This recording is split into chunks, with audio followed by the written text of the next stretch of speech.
헌법재판소가 오늘 2015년 12월 한일 위안부 합의가 위헌이라며 낸 헌법소원 사건에서 위헌 심판 대상이 되지 않는다며 본안 심리 없이 사건을 종결하는 각하 결정을 내렸습니다. 지난 2008년 MB정부 국방부에서 불온서적으로 지정된 책을 출판한 출판사와 저자들이 명예를 훼손당했다며 국가를 상대로 낸 손해배상 소송에서 11년 만에 배상 판결을 받았습니다. 아내의 목에 전깃줄을 감고 폭행해 갈비뼈를 부러뜨리는 등 상습적으로 가정폭력을 행사한 경찰관에 대해 항소심이 1심 집행유예 판결을 깨고 징역형 실형을 선고했습니다. 법률방송 송년 인터뷰, 올 한 해 의료계를 떠들썩하게 했던 인보사 사태 피해자 집단 소송을 대리하고 있는 엄태섭 변호사를 만나 관련 얘기들을 들어봤습니다.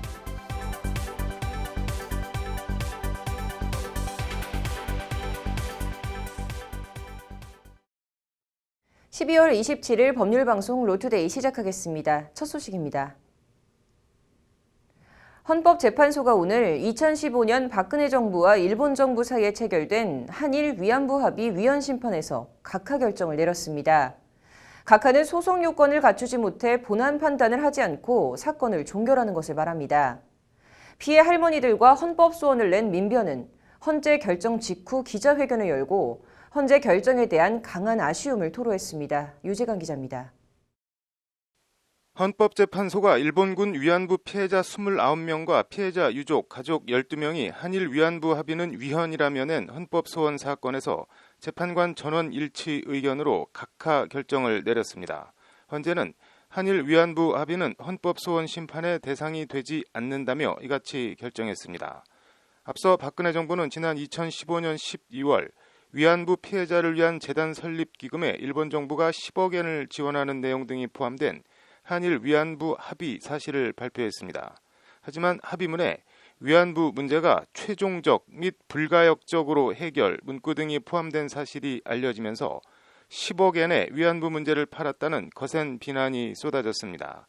이에 민변은 지난 2016년 3월 한일 위안부 합의라는 공권력 행사로 위안부 피해자들의 헌법적 권리가 침해당했다며 헌재에 헌법소원을 냈습니다. 헌재는 하지만 한일 위안부 합의를 통해 피해자들의 권리가 처분됐다고 볼 수 없다. 헌법소원 대상이 되지 않는다며 각하 결정했습니다. 헌재는 먼저 합의문 형식에 대해 국무회의 심의나 국회 동의 등 헌법상 조약 체결 절차를 거치지 않았다는 점을 지적했습니다.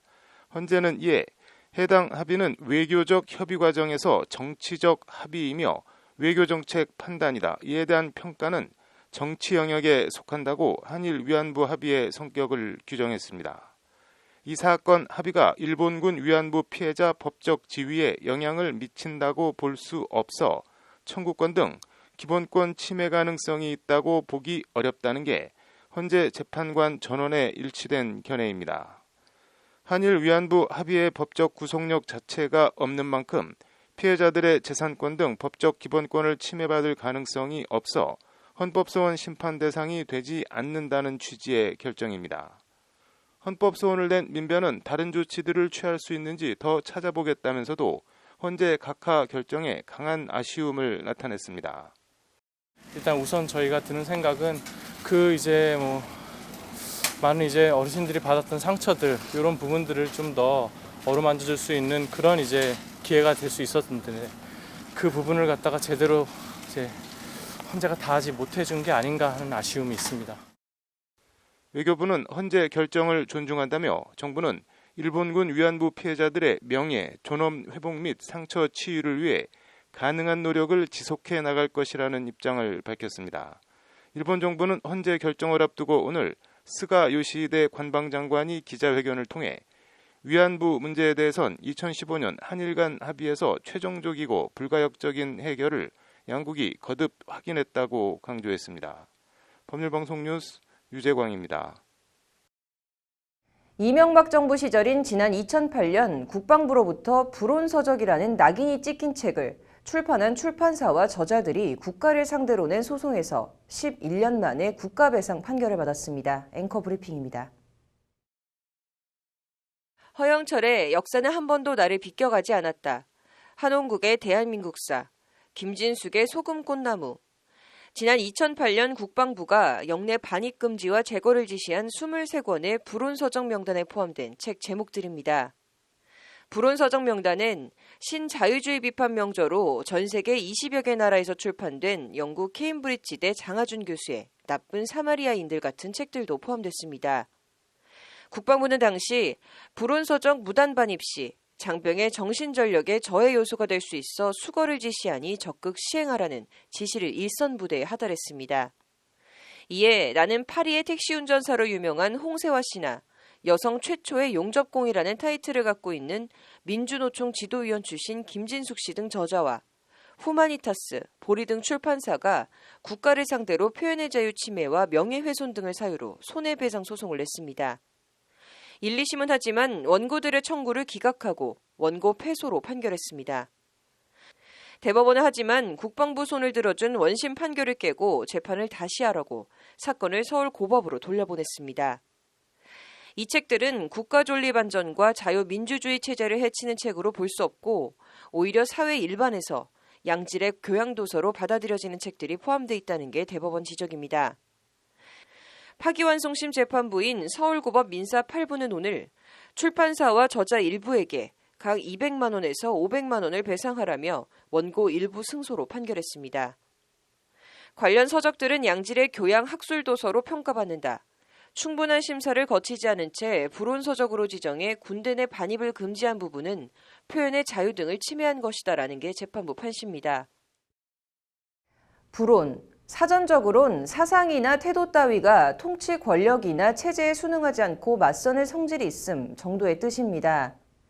불온서적 지정 헌법소원이나 헌법소원을 냈다가 강제 전역을 당한 군 법무관의 복직 소송 등 관련 소식을 전해드리며 몇 차례 언급했는데 불온이라는 단어는 일제 때 일제 말을 듣지 않는 조선인들, 예를 들면 독립운동가 등을 불령 선인으로 지칭한 데서 온 말입니다. 이제는 불온이라는 단어 자체를 관에 넣어 땅속에 묻고 과거의 유물로 돌려보내야 할 때가 한참 전에 지나지 않았나 하는 생각입니다. 앵커 브리핑이었습니다.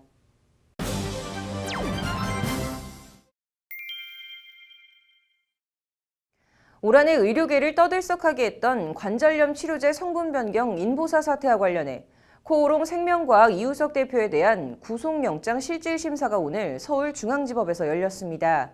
관련해서 피해자들이 코오롱을 상대로 제기한 집단소송의 향방에도 의료계와 법조계의 관심이 쏠리고 있는데요. 법률방송 송년 인터뷰, 피해자들의 집단소송을 대리하고 있는 엄태섭 변호사를 만나 관련 얘기들을 들어봤습니다. 서울 신사동 법무법인 오킴스 사무실에서 만난 엄태섭 변호사는 제약회사 사내변호사 이력을 갖춘 30대 젊은 변호사입니다. 지난 3월 인보사 사태 관련 식약처 발표를 보며 뭔가 이상하다는 이른바 사건 촉이 왔다고 합니다. 그 식약처 발표 내용이 굉장히 이상했어요. 식약처에서 얘기를 하기를 코오롱 측에서 자발적으로 그 판매를 중단했다라는 그런 발표를 했는데 식약처는 정부기관이거든요. 근데 정부기관에서 코오롱을 마치 대변하는 듯한 그런 취지의 발표를 코오롱 생명과학이 지난 2017년 식약처 시판 허가를 받아서 야심차게 내놓은 인보사는 세계 최초 골관절염 유전자 치료제로 국내외 제약업계의 주목을 한몸에 받았습니다. 사실 인보사라는 약이 보통 그 중등도 이상의 골관절염을 앓고 계시는 환자분들을 위해서 이제 나온 그런 바이오 의약품인데 이 약품이 사실 전 세계적으로도 굉장히 각광을 많이 받았어요. 네. 연골이 재생된다는 효과를 굉장히 홍보를 많이 했었기 때문에. 하지만 애초 연골 유래세포로 만들었다던 인보사는 종양 유발 등의 부작용을 초래할 수 있는 신장 유래세포로 만든 것으로 올해 초 뒤늦게 드러났고 결국 지난 7월 시장에서 퇴출됐습니다. 저희가 직접 환자분들 한 100여 분들 대상으로 역학조사를 실시했어요. 통증은 투약 전보다 투약 후가 더 악화되었다. 그리고 활동성도 투약 전보다 후가 더 안 좋아졌다라는 것들이 다른 그런 지표들이 굉장히 대부분이 많았었고 그리고 부작용 측면에 있어서도 어떤 열감이나 붓기뿐만 아니라 심지어 어떤 종양이라든가 기타 다른 질병으로 발전된 그런 사례도 이 과정에 애초 식약처가 허가를 내주는 과정에 바이오 제약산업 활성화를 명분으로 특혜를 제공한 것 아니냐는 의혹과 코오롱 측이 성분이 바뀐 사실을 알고도 2년간 쉬쉬하고 감춰왔다는 논란까지 제기되며 파문이 일파만파 번졌습니다. 그것보다 더 중요한 것은 코롱 측에서 이 사실을 알고도 숨긴 채 환자들한테 충분하게 설명하지 않고 투약을 하게 됐고, 그로 인해서 환자들이 굉장히 고통받고 있고, 또 효과도 애초에 그 연골 재생이라고 그들이 권고했던 그런 내용은 전혀 허가도 받지 못한 상태였기 때문에. 이에 엄태섭 변호사는 3차에 걸쳐 모두 900명 넘는 피해자들을 규합해 코오롱 측을 상대로 집단 손해배상을 청구하는 소송을 냈습니다. 제약회사를 상대로 한 집단 소송으로는 역대 최대 규모입니다. 일단은 금전적인 피해에 있어서는 이 의약품은 1회 투약하는데 약 한 600에서 800만 원 정도 소요가 되거든요. 그러다 보니까 그리고 이제 양측에 맞는 경우에는 약 한 1,600만 원 가까이 가는 경우도 있고요. 소송 자체는 저희가 3차에 걸쳐서 처음에 한 200여 분, 그리고 두 번째는 한 500여 분, 그리고 3차는 약 한 300여 분 정도 3차에 걸쳐서. 첫 변론 기일은 내년 1월 9일, 이제 2주일도 채 안 남았습니다. 제약회사 사내 변호사 출신이니만큼 쉽지 않은 싸움이 될 것임은 엄태섭 변호사 스스로 너무 잘 알고 있습니다. 굉장히 많은 숫자의 그 환자분들의 어떤 상태, 몸 상태 내지는 부작용을 측정하기에는 이미 지금 1년밖에 지나지 않았는데 굉장히 짧은 기간이라서 사실 단기간 내에 그것을 조사해서 뭔가 그 특별한 부작용을 증명한다라는 것은 굉장히 어려운 일이고. 집단 소송과는 별개로 코오롱 측은 약품 허가 취소 처분의 적법성을 다투겠다며 식약처를 상대로 행정소송을 제기한 상태입니다. 관련해서 식약처가 애초 첫 단추를 잘못 꿰 인보사 사태에 단초를 제공했다는 것이 엄 변호사의 지적입니다. 당연히 식약처도 책임에서 당연히 자유로울 수가 없습니다. 일단 식약처는 어떤 의약품이 허가 시판되기 이전에 제일 마지막으로 허가 과정에서 검증하는 그런 정부 기관이고, 그리고 또 국민보건위를 최종적으로 감시하는 정부 기관이기 때문에 당연히 책임에서는 자유로울 수가 없고. 엄 변호사는 식약처의 부실하고 허술한 약품 안전성 검증 시스템 자체도 도마에 올렸습니다. 만약에 코롱 측에서 애초에 처음부터 식약처를 적극적으로 기망하기 위해서 자료를 제출했다고 한다면 식약처 입장에서는 아마 세포 변경 사실을 몰랐을 수도 있다라고 생각은 해요. 왜냐하면 식약처 내에 그런 해당 의약품에 대한 안전성이라든가 유효성을 검증할 수 있는 그런 절차가 많이 부족하고, 또 바이오 의약품의 경우에는 더더욱이 부족하기 때문에. 더 거슬러 올라가면 바이오 산업 활성화라는 현 정부의 장밋빛 공약에 취해 업계와 정부 모두 정작 기본 중의 기본인 안전성 검증은 소홀히 하고 뒤로 미뤘다는 것이 엄 변호사의 지적입니다. 인보사의 경우에는 바이오 의약품 신약 1호였어요. 그 과정에서 정부도 사실 바이오 산업 발전을 위해서 조금 밀어붙이기식, 또 마중물 정책이라고 해서 그런 정책을 좀 무리하게 시행한 것 아닌가. 그리고 그것이 결국 이렇게 큰 화를 불러일으킨 것은 아닌가 싶어요. 이제라도 인보사 사태를 계기로 안전성을 포함한 식품의약품 검증 시스템 전반을 손보고 강화해야 한다고 엄 변호사는 강조합니다. 특히 이런 먹거리라든가 의약품, 의료기기 이런 것들의 안전성은 사실 아무리 강조해도 부족하지 않다라고 생각을 하고요. 적어도 이와 같은 의약품이라든가 먹거리 등의 어떤 허가 절차, 심사 절차, 그리고 이런 의약품들을 개발하는 제약회사, 의료기기 회사들은 적어도 이런 점들을 분명히 염두에 두고.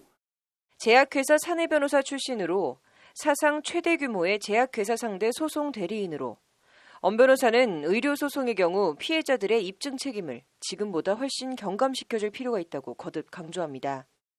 환자들이 지어야 할, 부담해야 할 입증 책임이 좀 완화된 건 맞지만, 그럼에도 불구하고 여전히 환자들은 약자예요. 여전히 비전문가이고 여전히 정보가 부족합니다. 그렇기 때문에 사실 의료소송에 있어서는 환자들의 입증 책임을 조금 더 경감시켜줄 필요는 있겠다라는. 제도 개선 등 어려운 문제들은 다 접어두고 이번 소송에서 이길 자신이 있냐는 말로 인터뷰를 마무리했습니다. 피해자 보호와 제약사들의 무책임한 행위에 대해 책임을 묻는 사례를 만들기 위해 쉽지 않지만 반드시 이겨야 한다는 게 엄 변호사의 답변입니다. 얼마 안 남았고 지금 준비는 철저히 하고 있고요. 승소 가능성은 사실 승소 가능성을 모든 소송이 그렇지만 예측하기는 쉽지는 않습니다. 다만 이 소송만큼은 적어도 반드시 이겨야 되는 소송이다라는 생각은 갖고 있습니다. 법률방송 신세아입니다. 아내 목에 전깃줄을 감고 갈비뼈를 부러뜨릴 정도로 폭력을 행사하고 가정폭력을 신고한 사람을 색출하겠다고 난리를 피운 현직 경찰관에 대해 항소심이 1심 징역형 집행유예를 깨고 실형을 선고했습니다. 판결로 보는 세상입니다. 경기도 의정부경찰서 지구대 소속 경찰관 이모 씨라고 합니다. 이 씨는 지난 4월 10일 오전 9시쯤 자신의 집에서 부부싸움을 하다가 너가 죽어야 내가 살 수 있다며 아내의 목에 전깃줄을 감고 마구 때렸다고 합니다. 아내는 갈비뼈가 부러지는 등 전치 5주의 중상을 입었습니다. 이 씨는 아내의 지인 A 씨에게도 왜 내 욕을 하고 다니냐며 드라이버로 협박했고 이를 말리려던 아내와 딸을 밀쳐 새끼발가락이 부러지는 전치 4주의 골절상도 입혔습니다.